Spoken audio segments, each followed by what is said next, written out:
Hey everybody, Jeff Helvin here with Ballen Brands, and today I wanted to show you a few features for the agent websites that I'm actually pretty excited about. It's not all 100% working, as we know. This is still a product in beta. However, seeing what's coming here is going to be pretty exciting. So let's go ahead and when we're logged in, we go and click on Sites on the bottom left, and we're going to go ahead and click on Create a New Site on my agent site. So we're actually creating a page on the agent site, but the language is a little weird there. So I'm going to click on my agent site and hit create page. So first thing I'm going to do is name it. That's something a lot of us forget to do, is name it, so it comes up with a kind of a standard weird name there. So we'll go ahead and name it just test. All right, and then a lot of what we've been working with so far are these widgets. So there's a team widget, agent profile, contact form. Definitely, I mean, you can drag those over and take a look at how that's going to work out for you. That's fantastic. But what I want to show you here is actually a different thing. I wanted to show you some of what's coming here, which is these content and layout blocks. So first things first, if I click on layout blocks, you'll see we have different things: grid items, list items, and then it's got these broken up into sections, which is where we get to more of the layout stuff. So if I drag over this like 1 of 3 section, for example, now you don't actually see it here, so it's a little confusing. It doesn't look like anything, but if you hover over the top, you'll see that there's a separate, what's called a cell. So there's 3 separate cells, and right now they're all evenly spaced. Okay, so now if I go to content blocks, I could do, let's say, an image in each of those cells. So I can click here, I can choose a file. So let's go to, let's say, Summerlin Pics. So we'll do Summerlin left, open that. Now, some people also get confused because it's not actually selected yet. Even though it's uploaded here, I have to click on it in order for it to go in there. So I'll hit close. Then I'm going to go here to the next one. Let's do another image there. Choose another file. We'll do our center one. And go ahead and choose that. You'll see it pop in there. Then we'll go to our third one. And we'll choose a file. Pop that in here. Select it. Okay, so now they're in there. So one of the things that's a little off on is they're not centered, right? We see they're all left justified, so it doesn't look quite as good.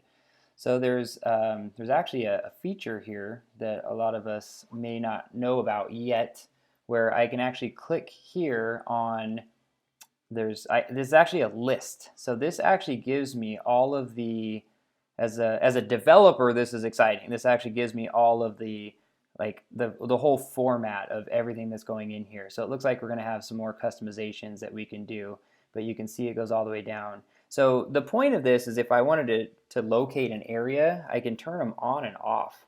So let's say I didn't want that center one anymore. I can actually turn that off and see where that is.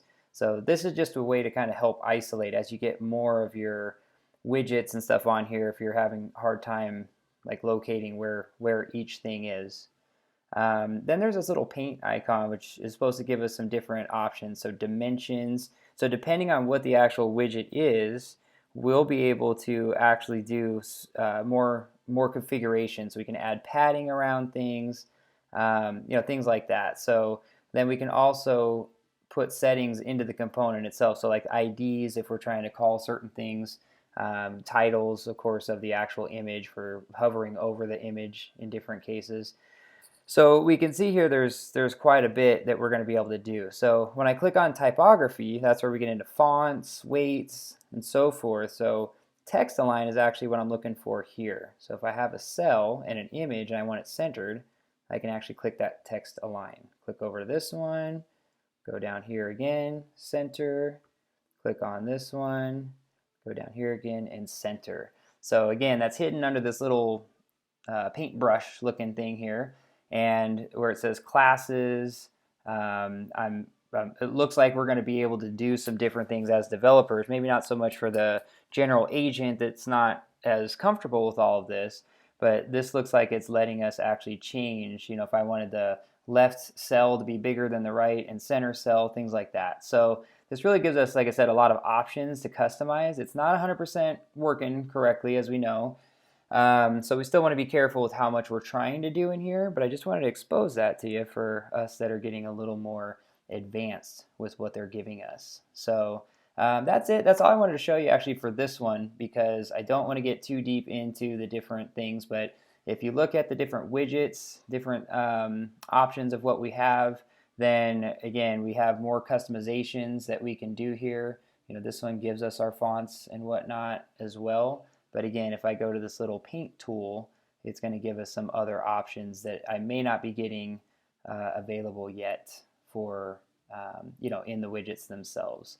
So anyways, just really excited about that. Wanted to give a little sneak peek there of what's coming and what we're going to be able to do. So Ballen Brands over here, of course, is staying on top of all this with Lori Ballen as well, and making sure that we are staying at the forefront of this. And as we can rely on more things to customize, to lay out things that are mobile responsive, adding widgets, of course, even third-party widgets like instant home valuation forms, things like that.